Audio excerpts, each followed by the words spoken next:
Okay, guys, welcome back. So today we're going to talk about how to identify the types of solutions that can be made when we place solutes into aqueous solutions specifically. And in order to do that, we need to introduce a person who did a lot of research with solutions, and much of what we do in the Chemistry 20 curriculum is based on this person's research, and that is Arrhenius. So Arrhenius spent a substantial amount of time looking at solutions, testing solutions, identifying solutions, and what he ended up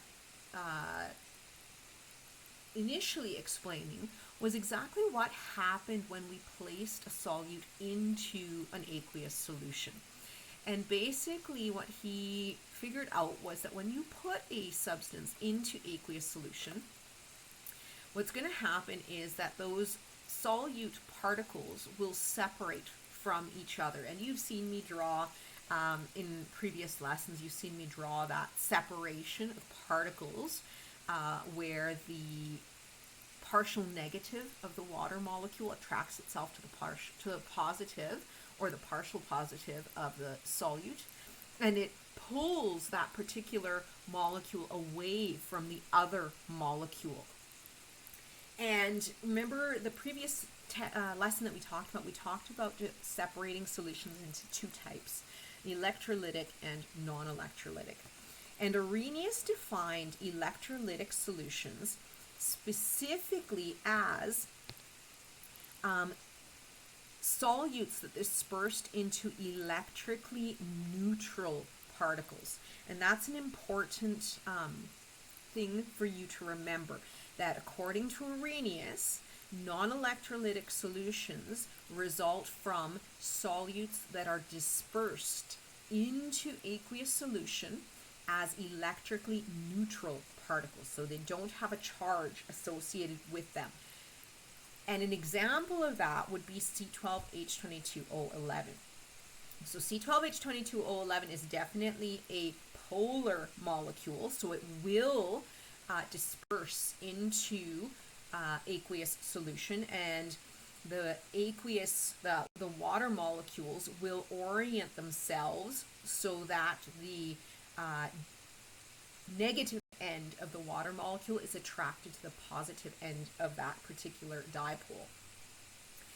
And the water molecules, after surrounding that C12H22O11 molecule, they will separate this molecule from the other sucrose molecules. Okay, and that particular molecule, that particular sucrose molecule, will be dispersed into the water solution. Now, the way Arrhenius showed this in terms of a chemical equation, specifically a solution equation, is what we're going to be talking about in this unit. So it's not really a chemical equation because we're not producing anything brand new. What we're showing is what happens to this particular solute when we place it in water. So you'll notice here on the left-hand side of the equation, we have our sucrose solid. This arrow represents us putting the sucrose into H2O. So we can write that H2O on top of the arrow. It's not a chemical reaction, just the sucrose is placed in water, liquid. And then on the right-hand side of the equation, we show what's happening to the sucrose once it's in the water. And we show that it's gone from being a solid to being an aqueous solution. And this is telling us that now we have neutral particles of sucrose floating around in our aqueous solution. So it was able to dissolve into this solution.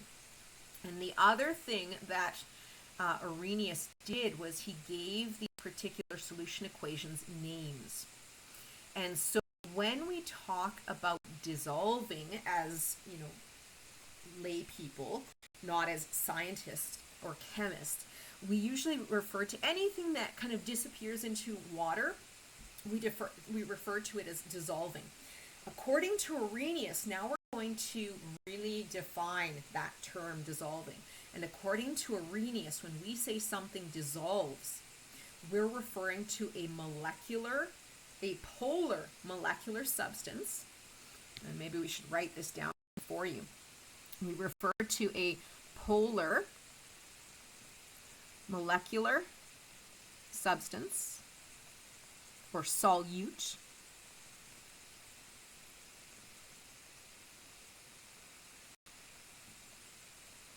dispersing into solution as electrically neutral particles.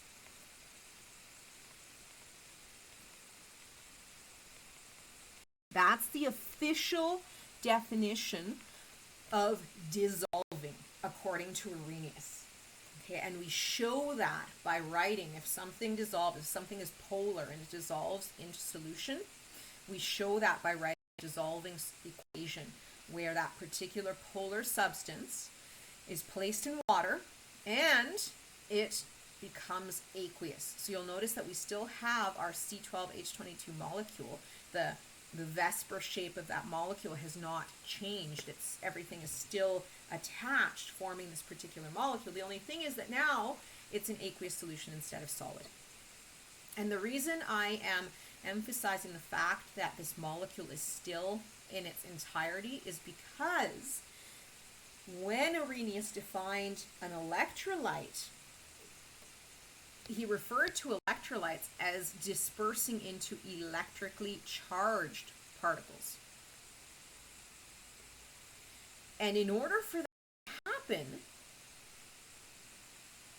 we need to have ions formed already. So we need to have cations and anions that make up this particular solute.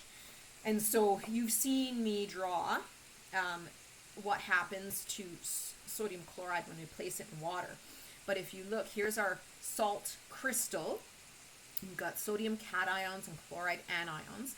Remember that when we place this salt crystal, the solid, into water, the negative end of the water molecules is going to surround the cation and it's going to separate it from the anion, and the positive end of the water molecules is going to surround the anion and separate it into solution. And so by separating these electrically charged particles into the water, by allowing them to disperse into the solution, we've created a battery in essence. We've created an electrical path for those electrons to flow from the negative end to the positive end. And notice the big difference in this diagram compared to the previous diagram. The big difference is that when we put this salt crystal into solution, it's no longer NaCl solid. It's actually turned into sodium ion in solution and chloride ion in solution. Whereas in the previous example, we had our crystal of sucrose, but when we put it into water, notice that that particle of sucrose, that molecule of sucrose, is still sucrose. It hasn't separated into its parts like sodium chloride did. It's still a molecule of C12H22O11 that is now surrounded by the water molecule. And that's a very, very, very important distinction, because when we show this as an equation, we show that that sucrose molecule is still in its entirety. But when we show the equation for the salt going into solution, you can see now that our salt crystal was originally solid. We placed it into our H2O liquid, and in that putting the crystal into the water molecules separated the sodium ion from the chloride ion. And now we actually have two distinct entities floating around in solution. And this is what Arrhenius called a dissociation. So he did not call this dissolving like we would in, regular everyday life. He called this dissociation. And so this is when highly soluble, and when I say highly soluble, we look at our solubility table to see if NaCl is highly soluble. So when highly soluble solutes disperse into water, creating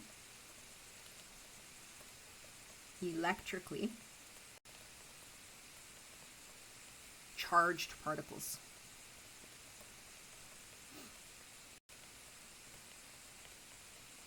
Okay, so that's our definition now according to Arrhenius. And this is the solution equation that we would show to show what is happening when that NaCl goes into the water. That is our dissociation equation. Notice that it's not a chemical reaction. We're not producing brand new products. All we're doing is we're changing the way this particular solute looks in water. We're showing what's happening to it when it goes into the water. Okay. So I've defined for you here basically what I was just talking about. Sorry. I've defined for you here what I was talking about. So dissociation is the separation of ions that occurs when ionic compounds dissolve into water. Remember that when I say ionic compounds, this also refers to ionic hydroxides.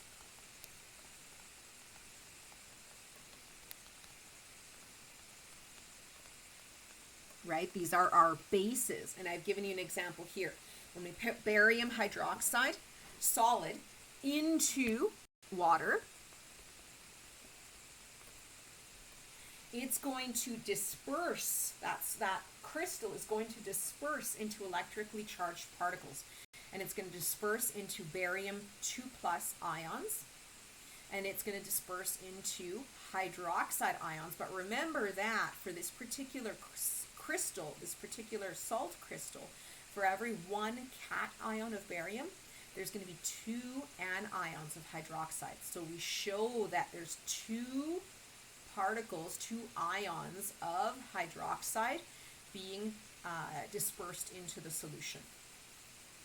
And the important thing here to note is that according to Arrhenius said that it was the hydroxide specifically that is responsible for all the basic characteristics. And when we think about basic characteristics, we think about high pH, pH over 7, right? We think about a slippery feeling to those particular solutions. Think about soapy water. Soapy water is basic. A very bitter taste. I usually use the example of, when you swore as a kid and your mom made you put a bar of soap into your mouth. And I have never had a student say that their mom actually did that until one year when I had actually one student that said their parent actually made them do that. But if you were to taste soapy water or soap, it is bitter. And all of those characteristics, the corrosive properties of bases, all those characteristics are a result of these free floating hydroxide ions in solutions. And that's a very important definition for you to remember as we move into talking about bases. Dissolving was what happened when molecular compounds, and specifically polar molecular compounds, dispersed into water, right? Remember, they dispersed into electrically neutral particles. those particles remained in as a whole. They did not separate into parts like the ionic compounds do when they dissociate. That word dissociating, just in regular English language, that word dissociating means to separate. And so that's why we don't refer to ionic crystals in solution as dissolving, because we want to emphasize the fact that those ionic crystals in solution, if they're highly soluble, they actually separate, they disperse, they dissociate. Dissolving crystals, yes, they dissolve into the solution, but they remain in their molecular entirety. Now, if you remember the last time we spoke, we talked about how acids also form electrolytic solutions. The thing with acids is that acids are a special type of compound because acids are molecular compounds. And for all intents and purposes, molecular compounds should, according to Arrhenius, they should remain in their entirety. That Vesper molecule should not change. It should stay as HCl when we put it into solution, as a neutral particle. But we know that when we place acids into water, we know that they do actually produce electrolytes. And so Arrhenius called this ionization. And the reason he called it ionization is because hydrogen is a non-metal. It's a non-metal through and through. There is nothing about hydrogen that is metallic in its nature, in its physical properties. But when we put a molecule that has a hydrogen in it, either at the front or as a COOH at back, what happens is there's something, and we're just going to refer to it as something right now because at this point Arrhenius didn't really understand what it was, but there's something that happens that causes that hydrogen to become electrically charged. And so you'll notice on your periodic table that hydrogen has the potential to have a positive charge. And this is why. Because when you place it into water, there is something that happens that allows it to become charged. And so that is why, instead of calling it dissociation, Arrhenius called it ionization, because it was it was to emphasize the fact that that hydrogen was going from being a neutral atom sharing electrons with its other non-metal counterpart, and it was now becoming ionized, right? So it's the ionization of the hydrogen atom. And in order to show that, we show an ionization equation. So if we have our hydrogen chloride gas, we place our hydrogen chloride gas into water, and we don't really know exactly what it is that takes place at this moment, but we know that when we place it into water, something happens, and this hydrogen ion becomes ionized, and it disperses into an electrically charged particle in solution. And then the chlorine actually becomes a chloride ion floating around in solution.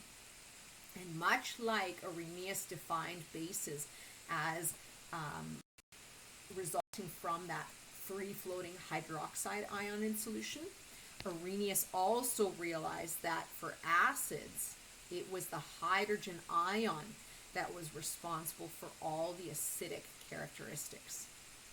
So the fact that acids are corrosive, the fact that acids have a pH below 7, the fact that acids are sour, all of that, the fact that acids turn blue litmus paper red, all of that is as a result of the free-floating hydrogen ion in solution. So there's a lot of definition-y stuff in this lesson that is really important for you to get under your belt, because this is the foundation moving forward for this unit and the next. So it's worthwhile to spend a little bit of time maybe making yourself some study sheets, cue cards, whatever works for you, in order to make sure that you get these terms straight in your head and you get these definitions straight in your head. So those are the types of solution equations.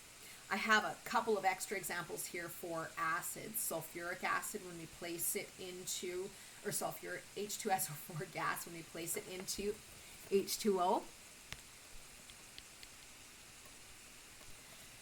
Right? Something's going to happen. That hydrogen ion is going to become electrically charged. There's 2 hydrogens for every 1 sulfate.